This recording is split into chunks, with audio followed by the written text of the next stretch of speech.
Fala galera, como é que vocês estão? Espero que vocês estejam bem. Tio Léo na área. Continuamos online, mas tudo bem, isso vai passar. Meu povo, vê bem. Nas aulas anteriores, nós tratamos um pouco aí da Primeira Guerra Mundial, um dos assuntos mais esperados e que infelizmente tivemos que tratar assim à distância. Como eu já tinha dito, espero que quando a gente chegue em Segunda Guerra, talvez, vamos torcer para que a gente já esteja juntos para poder trabalhar esse assunto. Mas enquanto a gente não está, a gente vai ver um período aí que é um período entre guerras, Como é que estava o mundo nesse período entre guerras? Vai ter grandes acontecimentos aí nesse período entre guerras. E entre os principais temas, a gente tem aí, por exemplo, a crise de 29, que é o nosso tema atual, a ascensão do fascismo e do nazismo, A gente vai ter a consolidação aí de alguns países que encabeçarão a guerra, E a gente vai ter aí o prelúdio da guerra propriamente dita, entre outros assuntos, tá bom? Então, diante dessa perspectiva, a gente vai começar falando um pouquinho aí da crise de 29, Que é uma crise que ocorreu aí na década seguinte, posterior à guerra. Então, prepare o seu material, vai para um local adequado, Pega seu caderno, pega seu livro, pega aí todo o seu material, anota tudo direitinho aí, para ter uma boa organização dessa aula, tá bom? Então, se organiza e roda a vinheta!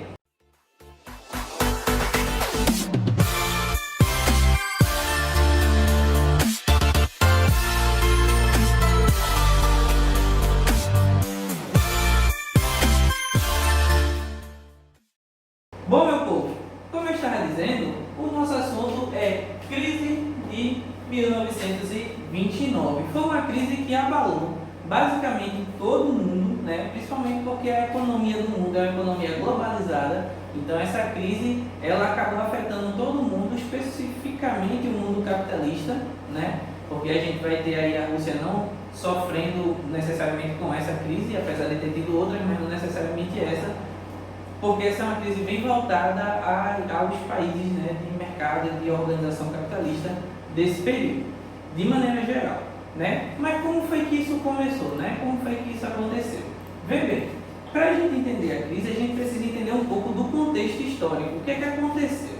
Com o encerramento da guerra, ou seja, o contexto histórico tem a ver com o mundo pós-guerra. Então, com o encerramento da guerra, qual era a situação, digamos assim, dos principais países do mundo, principalmente aqueles envolvidos com a guerra? A Europa ela estava totalmente destruída. As antigas grandes potências, como França, Inglaterra, a Alemanha, não estavam mais como grandes potências, tinham realmente declinado. Apesar da Inglaterra e França saírem como vitoriosas, alguns dizem assim que elas estavam nesse momento como potências de segunda classe, estavam realmente bem debilitadas. E a Alemanha, que saiu derrotada, essa é que estava ruim mesmo, essa daí estava em situação precária. Alguns impérios foi desfeito, o Império Austro-Húngaro ruiu, acabou. O Império Otomano também acabou-se, não chegou ao fim esses impérios aí, alguns impérios centrais realmente chegaram ao fim. E a gente aí vai ter uma fragmentação aí, novos países surgindo, enfim, a mudança vai ser bem grande. A maioria dos conflitos foram ali na Europa, então a Europa foi quem mais sentiu com isso. Na verdade, todo o conflito, todo o epicentro do conflito foi ali na Europa, com destaque para alguns problemas periféricos da Europa, mas o conflito em si envolveu países do mundo, mas teve como epicentro basicamente a Europa.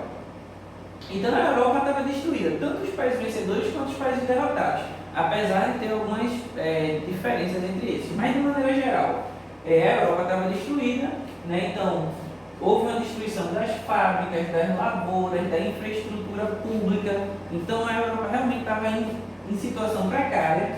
A gente tinha grandes dívidas causadas pelo esforço de guerra, então mesmo os países vencedores tinham feito muitas dívidas para poder bancar os esforços de guerra.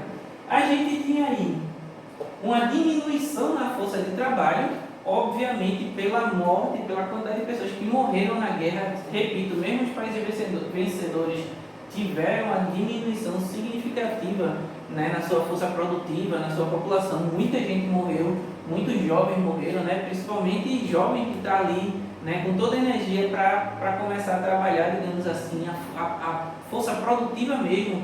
Teve um declínio muito grande, isso foi um problema também a se considerar diante de tantos problemas que a Europa já vinha vivenciando.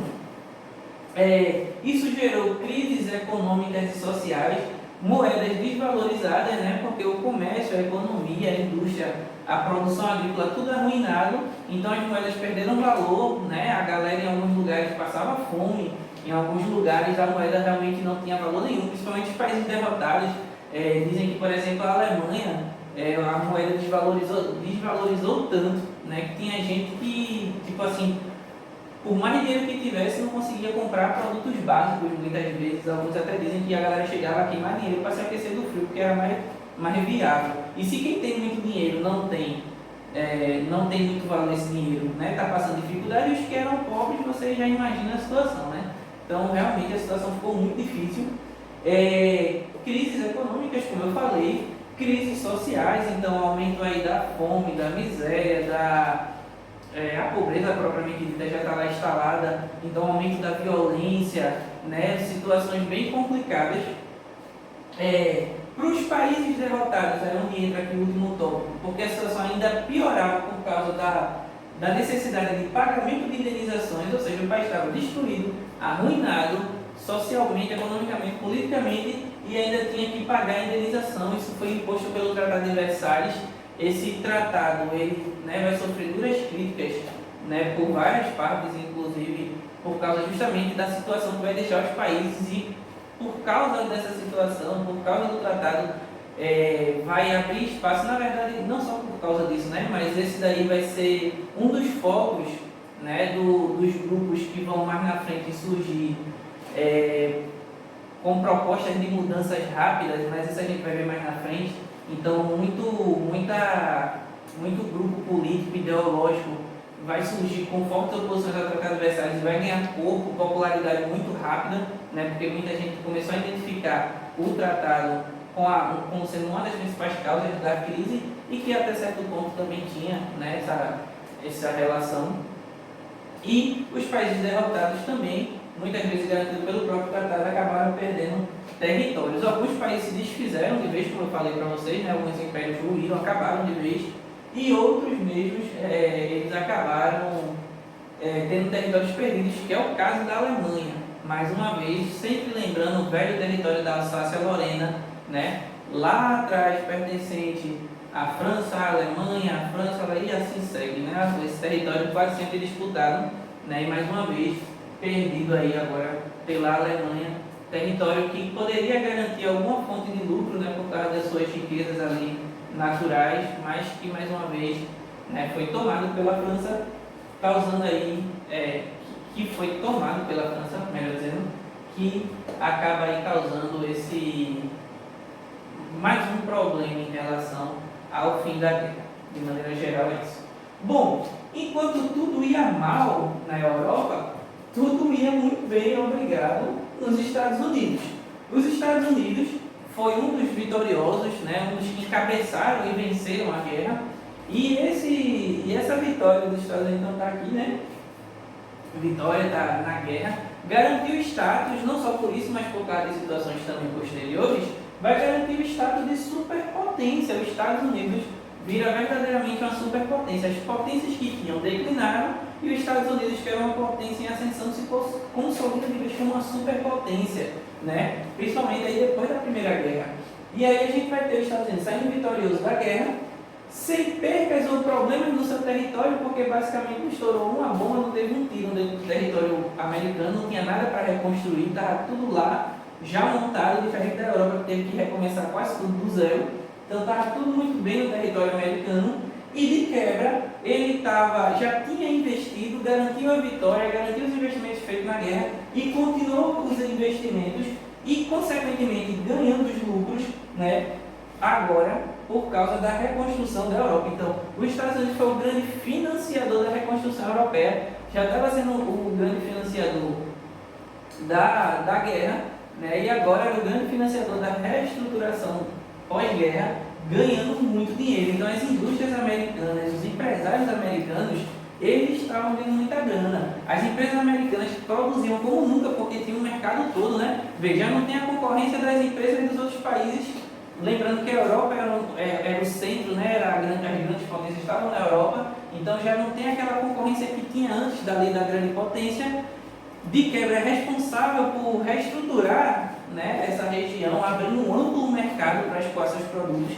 Então as empresas estavam produzindo muito, porque tinha muito mercado aí, oferta e demanda, né? Muita gente para comprar, sem quase nenhuma concorrência, né? Então os lucros eram muito grandes para as indústrias americanas. Isso gerou mais investimento, então empresas que queriam investir, pessoas que queriam investir, né, que queriam pegar uma fatia desse lucro, começaram a investir também nisso. Então a gente vai pegar aí as empresas produzindo, outras empresas surgindo e todas elas querendo vender. Então, para poder aumentar o seu tamanho, para poder entrar nesse ramo, precisa de dinheiro. Então vem aqueles grupos que têm dinheiro investindo para também garantir lucro com essas vendas.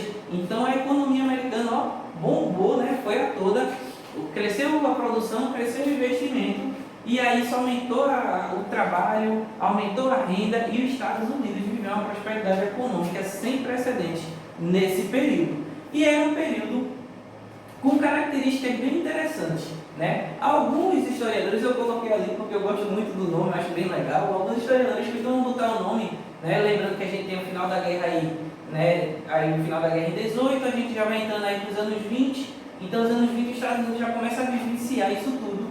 E aí a galera costuma chamar de loucos anos 20, porque é um ano de muita efervescência, de produção, é um ano de muita prosperidade. A galera estava produzindo muito emprego, muita grana, né? Óbvio, guardando as devidas proporções, não estou dizendo que não tinha problemas, tinha, mas era um período de ascendência econômica, né? De prosperidade. Era um período em que as empresas estavam investindo muito em publicidade, né? Muito comercial, muita publicidade, os jovens assim consumindo muito. É um período em que começa um grande peso na indústria do entretenimento.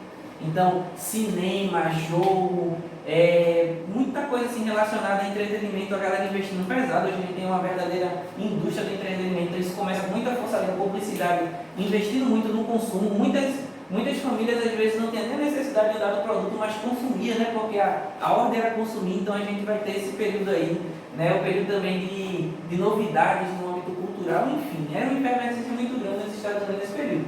Então aí a gente tem os loucos anos 20, digamos assim, né? Com uma grande produção industrial, a indústria produzindo muito de tudo, um aumento muito grande do consumo, né? Então a galera com grana no bolso realmente consumindo, o mercado interno americano efervescente, o mercado externo também, os Estados Unidos, né, em alta. E aí a gente vai dar destaque para a famosa expressão American Way of Life, olha o meu inglês como tá bom, que é o famoso modo de vida americano, né? Aquele modo de vida consumista, onde você tem, né?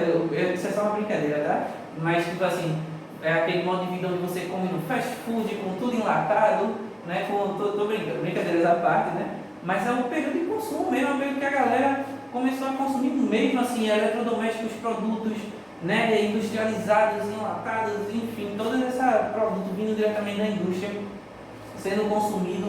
Então toda dona de casa tinha os eletrodomésticos, ou dono de casa, né, também, tinha os eletrodomésticos mais modernos, né, a comida era das mais modernas e processadas, digamos assim, né, tudo cinema, né, em alta, e as roupas, né, enfim, as grandes produções, tudo muito em alta. Então um modo de vida voltado aí ao consumo, voltado aí realmente a uma vida, né, regrada, né, pelo consumo propriamente dito, por produtos e tal. A ideia era comprar, né, comprar novos eletrodomésticos, novos eletrônicos, enfim.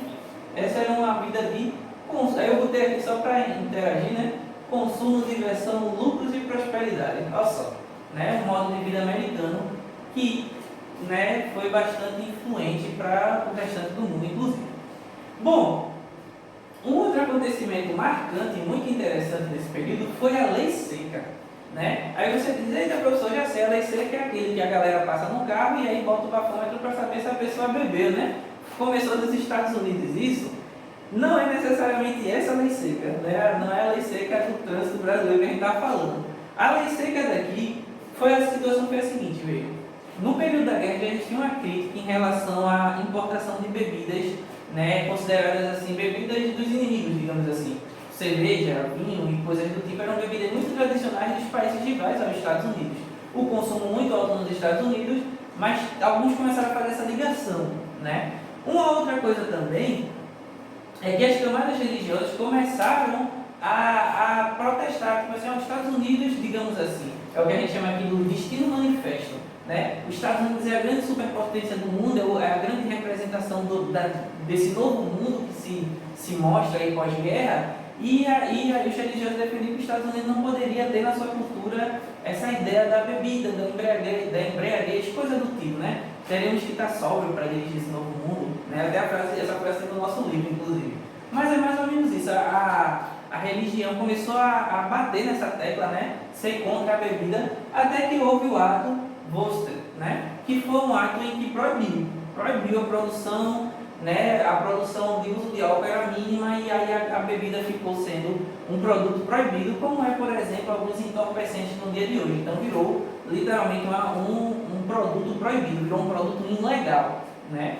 Como eu disse para vocês, como a gente tem os produtos de hoje. Cara, isso causou um zererê nos Estados Unidos. Por quê? Muita gente bebia. O consumo de álcool existia nos Estados Unidos. Então, assim, como agora o produto era ilegal, isso virou um produto muito lucrativo no mercado negro, né? No mercado de produtos ilegais.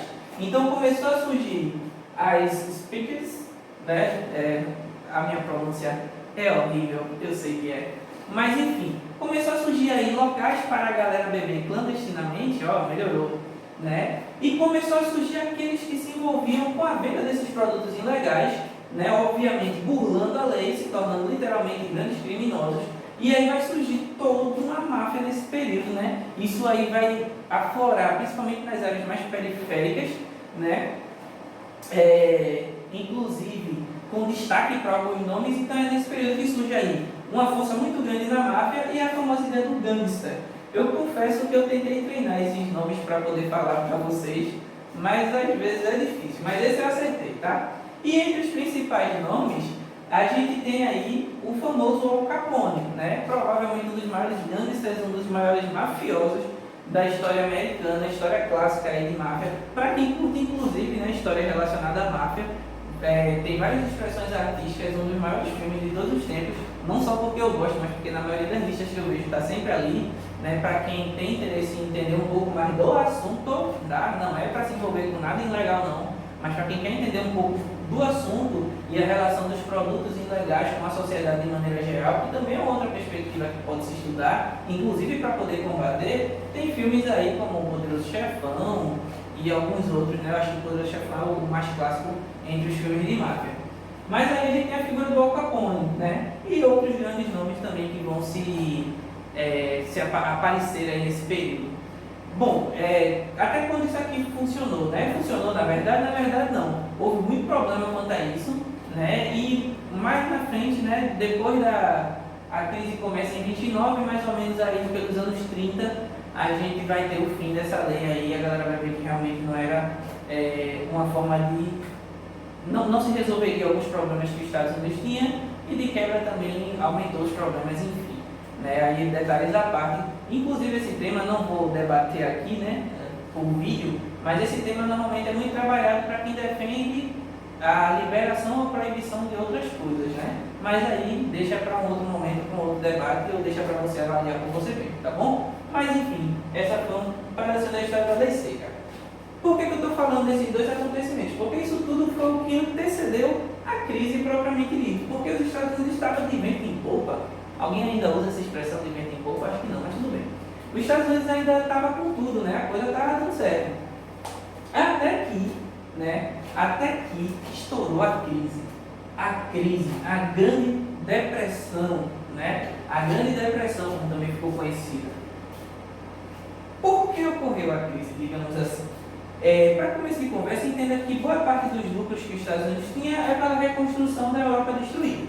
Só que essa reconstrução não é eterna. Chegou um momento que a Europa já estava reconstruída, digamos assim, né? Conseguiu restabelecer sua indústria química, sua indústria farmacêutica, sua indústria civil, enfim, a Europa já não precisava tanto do apoio dos Estados Unidos. E aí, né, houve uma recuperação da economia europeia e houve uma retração do mercado. O que é uma retração do mercado? Né? Quando eu falo de mercado, eu falo de mercado consumidor. A galera da Europa consumia muito produto americano porque não tinha na Europa que estava destruída, né? Ou porque estava sendo por exemplo, uma máquina também poderia estar sendo ajudada a reconstruir a Europa, digamos assim. Só que agora a Europa se reconstruiu, então não precisa. Ou o produto está sendo feito ali, ou desenvolvido ali, então retraiu aquele mercado. Uma parcela, um mercado enorme se fechou para os Estados Unidos. Só que a galera continuou produzindo, porque eu preciso produzir para gerar lucro. A galera até vender, né? Por que a galera não parou a produção? Não. Se a produção está em 20 e pouco, a galera continuou produzindo. E aí é onde entra a situação. Acredite você ou não, essa crise foi uma crise de superprodução. A galera produziu mais do que o necessário para o mercado consumidor, ou seja, o mercado europeu diminuiu o seu consumo, o que foi produzido nos Estados Unidos não estava sendo escoado.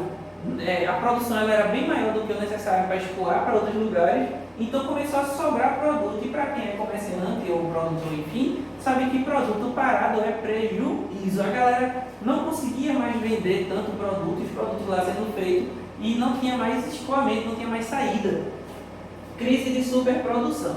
E aí o que é que ocorreu? Quando a galera viu que as empresas começariam, né, a ter prejuízo, os investidores que ganhavam grana começaram a diminuir os investimentos, e aí a crise vira uma bola de neve. Com a diminuição dos investimentos, o que é que ocorre? As empresas começam a tentar cortar custo. Estamos lucrando menos, estamos pegando menos dinheiro para investir, então vamos cortar gasto. Uma das principais formas de cortar gasto é demitindo, né? Só que ao demitir, eu começo a diminuir também o meu mercado interno. Por quê? O que é que acontece? O trabalhador que antes tinha dinheiro para comprar produtos, agora não tem, porque está desempregado. Então diminui o mercado interno. Então o que é que ocorre? O mercado externo fechou e agora o mercado interno também começa a diminuir. Então isso vai gerar mais prejuízo, menos investimento e a crise só vai aumentar. Então a crise chegou a um ponto crucial, ela chega ao seu ponto crucial com o crack. Né? Eita, professor, crack, droga não, crack é o barulho para quebra. Crack, né? Quebrou. Com a quebra, né, o crack da Bolsa de Valores. As empresas, quando querem grandes investimentos, elas recorrem a bancos, grupos de investimento ou Bolsa de Valores, que é onde ela abre o seu capital, abre a sua empresa, para que pessoas possam ter direito a parte dessa empresa, investir uma grana e tendo parte dos lucros. Então, isso é uma forma de arrecadar, uma das principais formas de arrecadar dinheiro de uma empresa, né? E aí as empresas que antes davam grandes lucros começaram a não dar e os investidores começaram a querer vender suas partes da empresa. Só que na Bolsa de Valores é a oferta da lei da demanda também. Aquelas partes dessa empresa, quando eu digo parte da empresa, é tipo assim, é o direito da empresa, é a porcentagem da empresa, digamos assim. Tem tantos por cento daquela empresa, tantos por cento do direito daquela empresa é meu. Só de uma maneira mais simples para você tentar entender, até porque eu não sou, né, economista nem investidor de bolsa de valor. Mas de maneira geral é isso. Então, a galera que tinha investido nas empresas, que tinham parte dos lucros, que tinha parte dos direitos daquela empresa, começaram a tentar vender isso porque as empresas iam quebrar, as empresas iam falir. Só que ninguém queria comprar parte dessas empresas porque as empresas iam quebrar. Quem vai querer comprar uma empresa que está falindo? Então a galera que tinha parte de uma empresa bem lucrativa, que na época que a empresa estava lucrativa, todo mundo queria dar muito dinheiro por essa parte dessa empresa, agora ninguém queria mais dar nada. Então pessoas que eram muito ricas, pessoas que tinham investido muito dinheiro em algumas empresas, né, começaram a perder dinheiro muito rápido. Tipo assim, eu quero render dinheiro, então vou pegar parte do meu dinheiro, vou pegar a minha fortuna, vou investir nessa empresa. E essa empresa vai me dar a parte do meu investimento em lucro, né, vai dar uma parte do lucro por causa do meu investimento. Só que essa empresa está quebrando. Essa empresa está quebrando, então esse lucro não vai vir. Então eu quero vender isso para outra pessoa. Alguém quer ficar com essa minha parte da empresa? Ninguém quer. Então a galera viu seus lucros irem de uma hora para outra para o buraco. Então muita gente rica ficou pobre. Inclusive nesse período é constatado um alto índice de suicídios. Né? Uma vez eu até comentei assim, tem gente que estava preferindo morrer ao ficar pobre, se brincar. Mas assim, comentários horríveis à parte, digamos assim, mas houve sim, teve gente que ficou pobre da noite para o dia. Isso gerou uma crise. Então, se teve gente rica que ficou pobre da noite para o dia, imagine quem era pobre. A situação ficou difícil mesmo. E o pior momento, o pior dia, o pior momento dessa história foi a famosa Quinta-feira Negra, que foi quando a galera tentou vender a rodo, ninguém comprava e as ações, ó, despencaram, gerando assim o ápice da crise, o momento mais ápice da crise. Tá? Isso gerou uma crise social, essa crise se expandiu para toda a sociedade agora vivenciava essa crise de qual modo? As empresas quebrando, fechando, né, produzindo menos, então a galera começou a perder emprego, começou a faltar produto, começou a não ter dinheiro para comprar os produtos, a galera começou a passar aperto mesmo, inclusive fome. Então a galera saiu de prosperidade a quebra. Isso, meu povo, na superpotência. Aí você deve estar pensando, e as outras, professor, qual é a relação que tem? Veja, como eu falei no comecinho, a economia do mundo é globalizada, ou seja, é ligada uma à outra. Os Estados Unidos, quando estava na alta, vendia muito produto, mas também comprava. Né? Quando os Estados Unidos quebrou, as outras economias ligadas aos Estados Unidos foram juntas. Então, se os Estados Unidos ficou ruim, ficou pobre, imagina as economias mais pobres que os Estados Unidos. Se acabaram. E aí eu vou dar um exemplo para você entender essa crise mundial. O Brasil. Quando os Estados Unidos estavam em alta, o Brasil, que é o país obviamente mais pobre, e ainda continua sendo um país em desenvolvimento, né? Então é um país mais pobre que os Estados Unidos, ele vendia seu principal produto de exportação para os Estados Unidos, que era o café. Vendia, os Estados Unidos com dinheiro comprava. A economia do Brasil totalmente ligada ainda ao café, depois a gente vai mudar um pouco mais. Só que quando os Estados Unidos entram em crise, para de comprar o café brasileiro. Então o Brasil, que tinha sua riqueza voltada a esse produto, quebrou também. Então todos os países, não só o café, mas qualquer outro produto que tivesse em alta, né, qualquer outro produto agrícola ou sei lá, manufaturado, qualquer outro produto, que a galera que tinha relações comerciais com os Estados Unidos quebrou junto, né, porque aí caiu muito aí a questão do comércio entre esses países.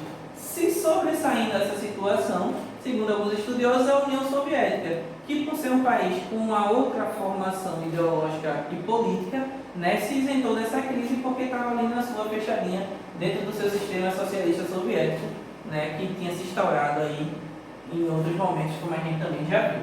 Então a crise se tornou mundial. Diante desse colapso, os Estados Unidos viveu um momento, digamos assim, histórico para a sua história. Por que histórico para a sua história? Porque os Estados Unidos é claramente, tipicamente, um país de uma grande influência cultural e econômica, digamos assim, totalmente influenciado, de maneira geral, eu quero dizer, totalmente influenciado por ideias de liberalismo econômico. Resumindo, para não ter que falar muito sobre o tema, seria o seguinte: a galera tem a liberdade de comercializar sem interferência do Estado, então a liberdade da economia, é a não intromissão do país, do Estado, do governo nas questões econômicas, beleza? É muito tradicional isso nos Estados Unidos. Os investidores, os empresários, a galera não gosta do Estado se metendo nas questões econômicas, nos assuntos comerciais e coisas do tipo. Só minimamente com algumas coisas relacionadas à proteção, regulação, enfim, mas sem muita intromissão, né? Só que o que é que aconteceu? A galera teve que deixar um pouco isso de lado e o governo americano, tentando resolver o problema, que era muito inclusive voltado ao setor privado, mas que afetava os Estados Unidos de maneira geral, apesar de ter sua força ali dentro do setor privado, acabou afetando todos os Estados Unidos, então o governo tem que fazer alguma coisa, digamos assim, né? Acabou sendo uma opinião, mas de maneira geral foi o que o governo pensou e fez. Então ele criou o famoso, houve eleição, né? O presidente que ganhou chamou o seu ministro da economia, digamos assim, e esse elaborou aí, o governo elaborou um plano econômico chamado de New Deal, que é, ó, meu inglês é muito bom, que é um novo acordo. Aí em português você fala, que é um novo acordo. O novo acordo era justamente uma reestruturação da economia americana, onde o Estado, onde o país ia interferir na economia. Vê bem, eita, poxa, interferir como? Qual foi a ideia do governo? A ideia do governo foi conceder empréstimos aos produtores para que eles pudessem produzir, muitas vezes até comprando a produção desses produtores para que eles pudessem ter alguma fonte de lucro. Isso já geraria, né, já movimentaria a economia. Uma outra solução encontrada foi aumentar o número de obras públicas para gerar mais emprego, né?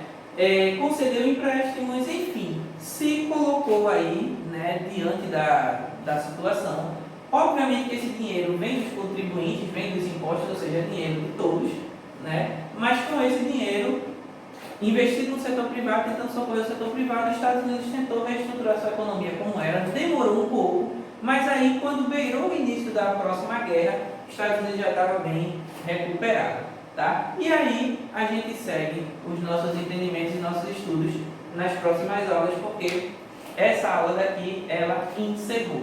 Beleza, meu povo? Espero que vocês tenham entendido, né? Finalizamos aqui com um novo acordo, que é essa intervenção do governo na economia para tentar reestruturar a economia, e os Estados Unidos vai se recuperando e se recupera aí já pronto, né, para as próximas situações que, consequentemente, infelizmente, foi o estouro de uma nova guerra. Beleza? Meu povo, espero que vocês tenham entendido, espero que vocês tenham gostado. Deixem o seu like, deixem os seus comentários, tá? Organize tudo isso aí que foi trabalhado e a gente vai se vendo nas próximas aulas, beleza? Até a próxima!